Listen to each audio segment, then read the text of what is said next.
Kelly, Sean said, I'm not here to take you home. Donnie wouldn't have it anyway.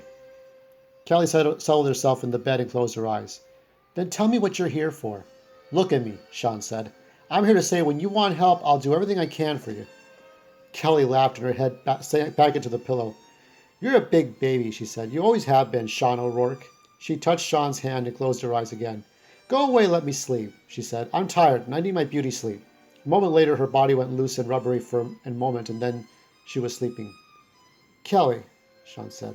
When she didn't answer, he touched her neck and felt her steadily pulse against his fingertips. Kelly, she said.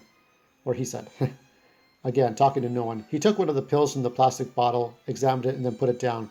There was no label on the bottle. He pushed Kelly's hair back and saw that the gash went all the way up past her forehead, almost to the top of her head.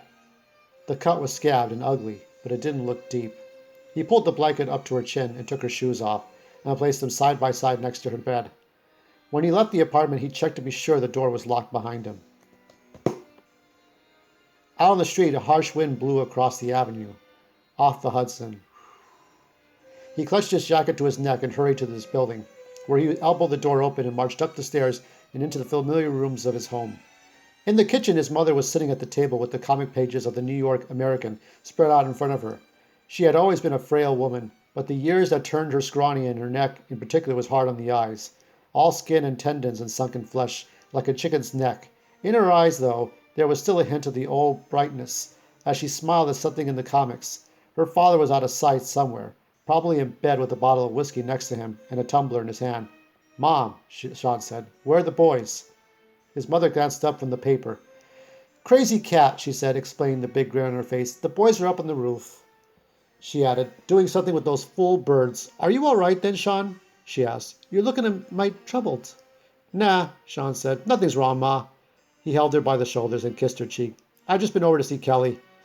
Ah, his mother said. And how is she? Still drinking too much. Sure, his mother said, and went back to reading the comics, as if there was nothing more to be said on the subject.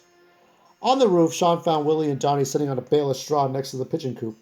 The bottom of the coop, under a patched-together structure of wood and chicken wire, was thick with fresh straw. Donnie and Willie sat side by side, smoking and looking out over the rooftops. Wind rifled the collars of their jackets and mussed their hair. Sean took out a seat on the roof ledge and sat in front of them. Well, did you do the job?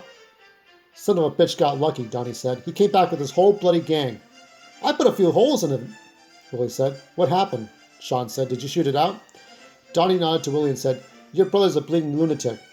Willie, grinning, said, I lost my temper a wee bit.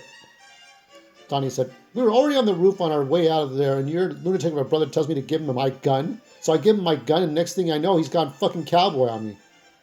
I was set on killing that son of a bitch, Willie said. Did you get him? Sean asked. Willie shook his head and took a long drag on his cigarette. I saw him come out on the roof after us. I was already on the next rooftop and onto the fire escape out of sight. But a guy that big's hard to miss. To Donnie, he said, I'm sure it was him. Too bad, Sean said. I had at least two of them, Willie said. I heard them yell and hit the ground. Do you think you killed them? I hope so.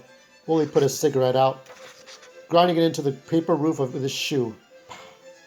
I hate those bastard Dagos, every one of them. So what now? Sean took his gun out of his jacket and put it down on the ledge beside him.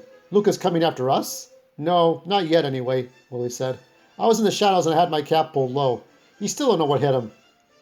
Not yet, Sean said. He leaned over his shoes, making a smaller target for the wind. Donnie got up and sat next to him, facing Willie. It's too bad we missed him, he said. Now everything will be harder. The hell with it, Willie said. Sean said, You're going after him again? Donnie said, It's him or us, Sean. He twisted around and looked over the ledge and down to the street, where a car was honking its horn at McMahon's junk wagon. Pete Murray and the Donnellys are with us, he said, still looking down the street. Little Stevie, Cora Gibson, they're with us. He picked up Sean's gun and examined it. The Wops will learn that they can't deal with us and deal with us dirt the way they've been doing, starting with Luca Brasi. He handed Sean his pistol. Sean put the gun back in his jacket pocket. I'm with you, he said. That son of a bitch Brasi needs killing. Donnie lit another cigarette. He turned his back to the wind and cupped the match in his hand. Willie and Sean both took out cigarettes and lit them off of Donnie's match, and then each of them drifted into their own thoughts, sitting huddled together on the roof while the wind whistled and moaned around them.